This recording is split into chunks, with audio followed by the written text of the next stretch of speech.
Hello, ladies and gentlemen, and welcome to How I Would Make It, the show where we don't just tear down bad movies, we build them back up again. And just like us, today's movie is all about a character's triumphant return to the screen. Except, unlike us, the movie ended up being kind of depressing and sad. Thanks for the optimism, Texty. The movie is Superman Returns. Superman Returns was Bryan Singer's 2006 attempt to bring the Last Son of Krypton back to film after 19 years. The film stars Brandon Routh as the title character, Kate Bosworth as Lois Lane, and Kevin Spacey as Lex Luthor, and was intended as an homage sequel to the first two Richard Donner Superman films, while at the same time ignoring the third and fourth films. And for that alone, Singer ought to be commended. Superman fans have been trying the same thing for decades. By all rights, the movie should have been seen as a success, making over $400 million worldwide and easily surpassing his budget. Though there is discrepancy between what Warner Brothers says the budget was and what Singer says it was. While the film has gathered mixed reviews, the average scores put the film in the positive, albeit not by much. Bryan Singer was clearly excited to make this film, citing the Donner films as an inspiration to him, and even received Donner's blessing to make the movie. He was even prepared for a bigger and better sequel to Superman Returns, featuring either Brainiac or Bizarro as the main villain, which would mark the cinematic debut of the villains. This sequel was never followed up on, supposedly due to Warner Brothers not being happy with the total box office earnings for Returns, and thus not being willing to give Singer the budget he asked for. Now, my personal, passionate opinion of the movie is... I've seen better superhero movies, but I've also seen worse superhero movies. Superman Returns just doesn't stand out. It's underwhelming and forgettable.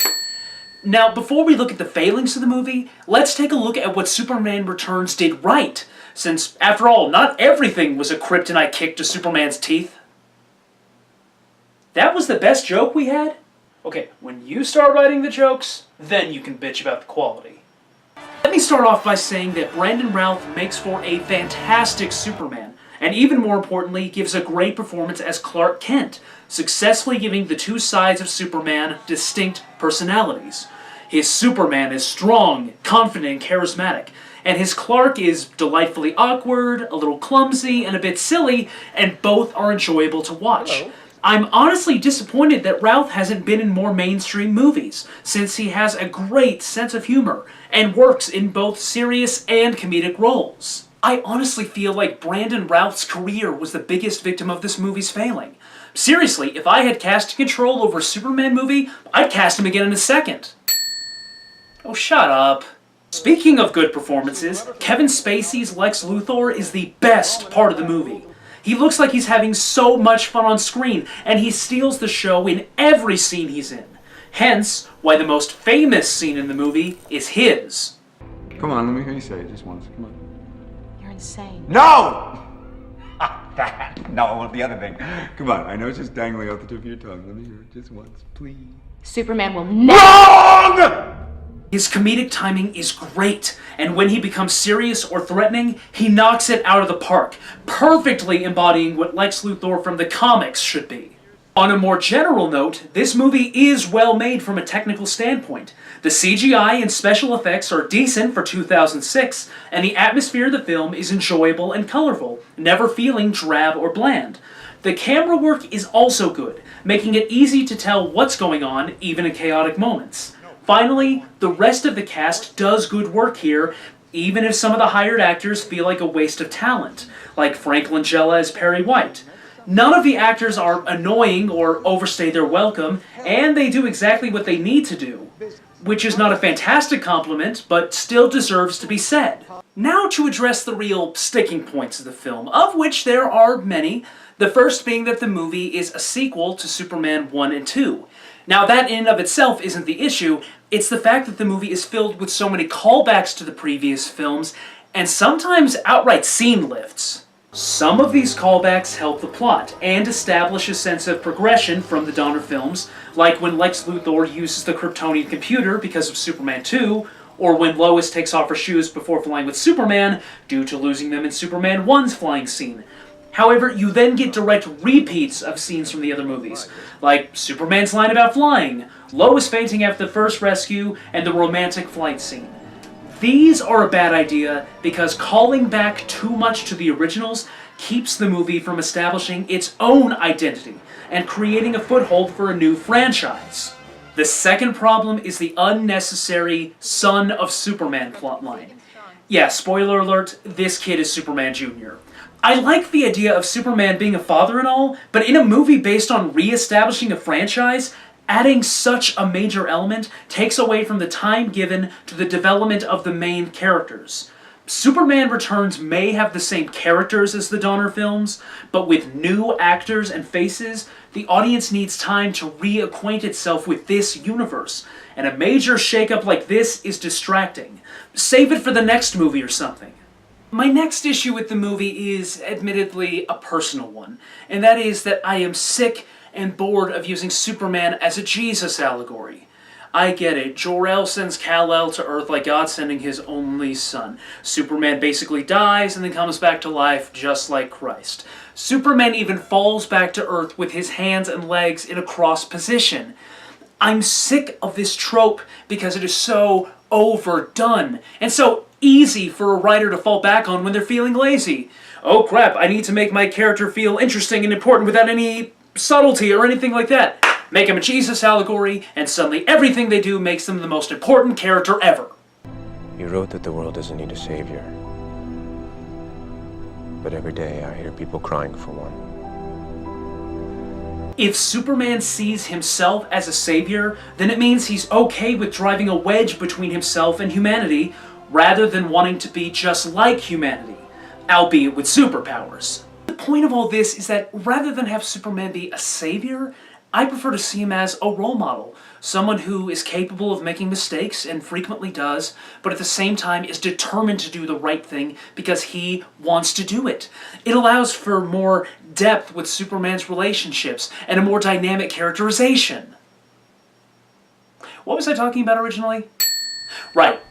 My final issue is that the movie focused on the wrong main theme. For as often as the film brings up Lois's articles about why the world does or does not need Superman, most of the time the film is focused on why Lois needs Superman. The fact that she still loves him, that they've had a child together, etc. The movie's answer to the question of why the world needs Superman seems to be, we need Superman because he's a superpowered being willing to sacrifice himself to save us from dangers outside of our control. That answer is a boring cop-out. It's like saying that Captain America is only important because he's a super soldier who's good at shield-based geometry, or that Batman is only important because he has all those gadgets to fight crime with. It misses the reason why Superman is such an enduring character and has gone on to inspire generations of children and adults. Look, the fact is, Superman's powers are his most boring aspect, since he's normally immune to damage and can basically do everything. Sure, when he's pitted up against the more fantastical villains of the DC universe, there are plenty of times where he's the underdog, but in the Hollywood mainstream movies, we've never seen him fight someone who is a genuine physical threat, aside from General Zod. And Nuclear Man, but we try not to mention him. Where is the woman? Give it up, you'll never find her. If you will not tell me, I will hurt people. So, what is it that makes Superman such an enduring character, and would thus be the focus of the movie if I had my way? Well, let's dive right into it. This is how I would make Superman Returns. Simply put, the focus of the movie needs to be the movie's central question, why does the world need Superman? And it's not because of his powers. In my opinion, the reason the world needs Superman is that in spite of his powers, he chooses to help others and never uses his godlike abilities for his own self-interest. He's a role model for responsibility and restraint, using his powers to help the people of Earth, no matter how big or small the task, and yet knows when to hold back. Even though he could destroy an invading army or throw an entire country of racists into the sun, Superman doesn't, because he believes that humanity will eventually be able to sort itself out. It just needs a guiding light and examples of good people. So, how does one go about making that argument and making it entertaining? by making Lex Luthor into a badass villain capable of physically destroying Superman. Let me explain. The movie says near the beginning that Lex Luthor came from nothing, suggesting poverty, or an abusive family, or just plain hardships.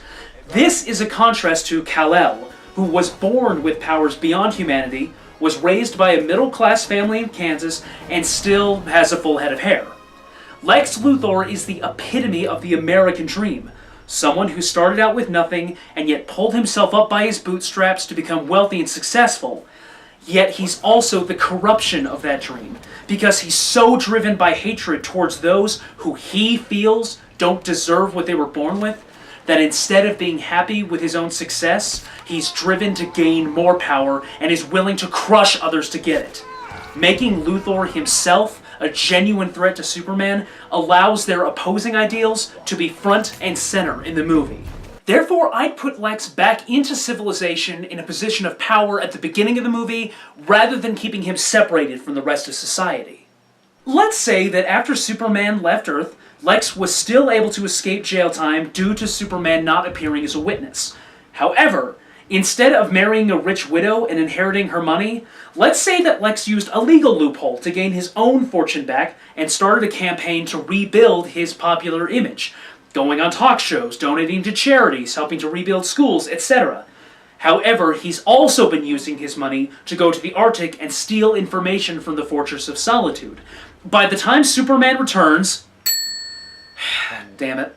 By the time Superman comes back, Lex could have established himself as a mogul or power player in Metropolis politics, and because of his quote-unquote good deeds, no one cares about his past. Meanwhile, Clark is having his own issues, and is realizing how much has changed in his absence, and sometimes due to his absence.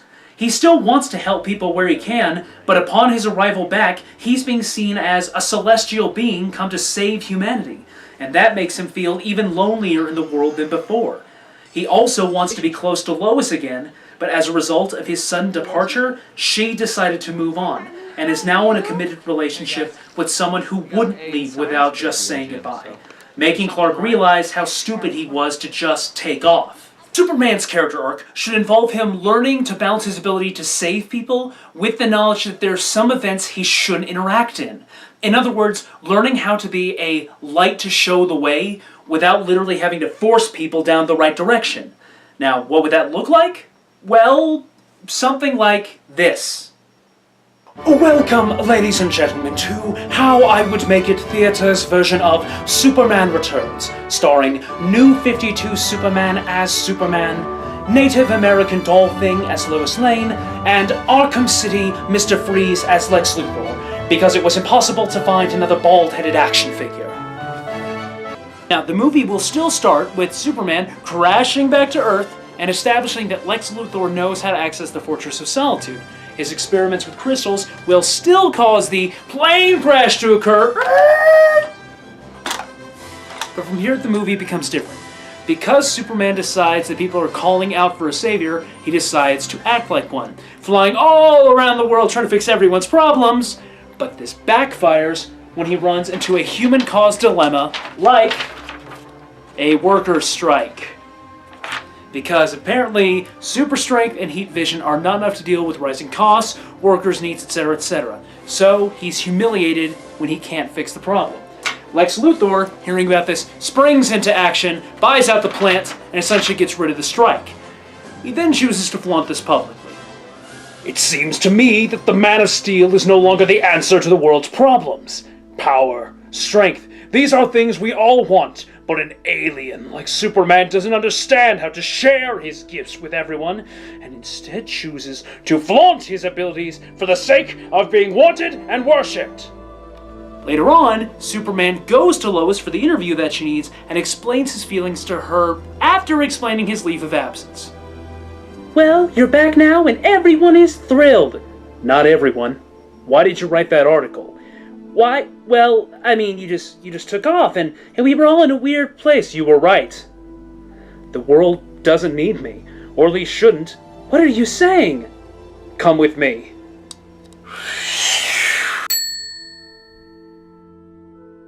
Every day, I hear people calling out for a savior to solve the world's problems, but that's not what I want to be. I just want to help out where I can and let people figure some things out for themselves. Well, it's hard not to need you when you're faster than a speeding bullet or more powerful than a... That's just genetics, Lois. Back on Krypton, I'd be the same as everyone else, so I shouldn't be defined by my powers. I know that humans are strong and intelligent and capable of being great, but when someone asks for my help, how can I say no? I don't know.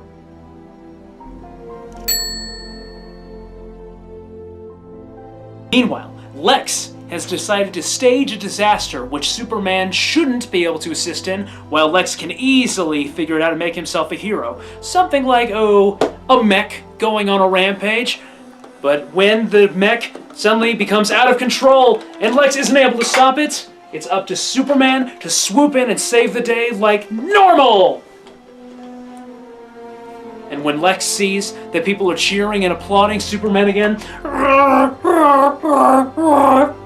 should have been in Star Wars, he snaps, seeing that Superman has again won the love that Lex feels he does not deserve, with powers he does not deserve, and so decides to unleash the full power of the Kryptonite continent. Not to scale, of course. This causes natural disasters and earthquakes to occur, just like in the movie, except now, afterwards, there are looters and rioters and panic in the street due to everything that's happened. And at this point, Superman has to make a choice. He decides to not intervene where he is not needed, because police and fire rescue are able to deal with the situation. So, he decides to fly off to the Kryptonite continent, to confront Luthor and save Lois, who has of course gotten herself captured by Luthor while investigating the EMPs. Now, Superman goes to fight Luthor on the island, but this time, Luthor has used the stolen Kryptonian technology to create his classic green and purple armor. Use your imagination. Which allows him to physically beat down Superman due to kryptonite technology, all the while flaunting and taunting Superman, trying to justify his crimes. You diseased maniac, you have no idea what you've done. I know exactly what I've done, alien. And I finally get to show you what it's like for the rest of us, crawling through life's pain and tragedy. Luthor, you still have the power to stop this and save yourself. Don't you dare tell me how to use my power, Superman. Unlike you, I've earned what I have and have given my sweat and blood to be where I am now. I deserve this, and if you don't like it, too bad. It's your turn to see how unfair life is. Thus, we get to see the embodiment of responsibility and honesty go head-to-head with corruption, greed, and jealousy. Now, because there's no kid in this version, Luthor is free to bring Lois to the island so that she can witness Superman getting his butt kicked and dying and getting sick pleasure out of it. In order to free herself, Lois is able to reason with Lex Luthor's lackeys.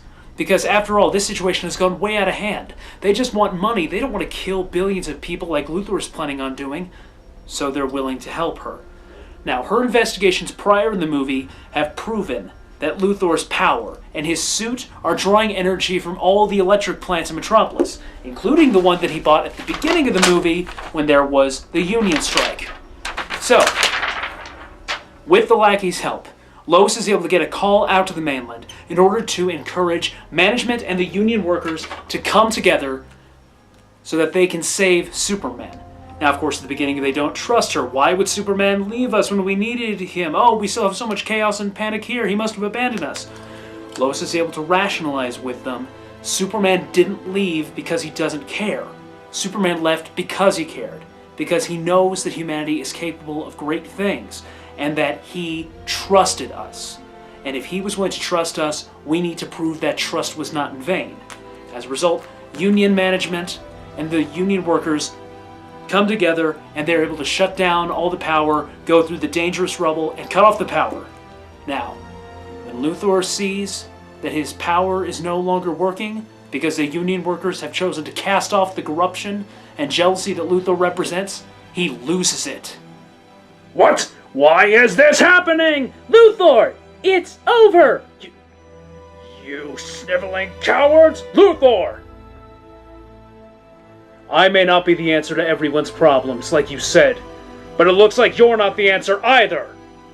With his last ounce of strength, Superman flies at Luthor at top speed and hits him hard enough to break through the armor, send him flying into the walls of the island, and knock him out.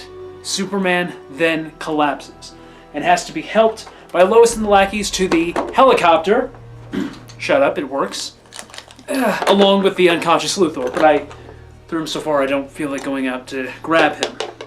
As they escape the still growing island, Superman is able to recover just enough to start letting himself out.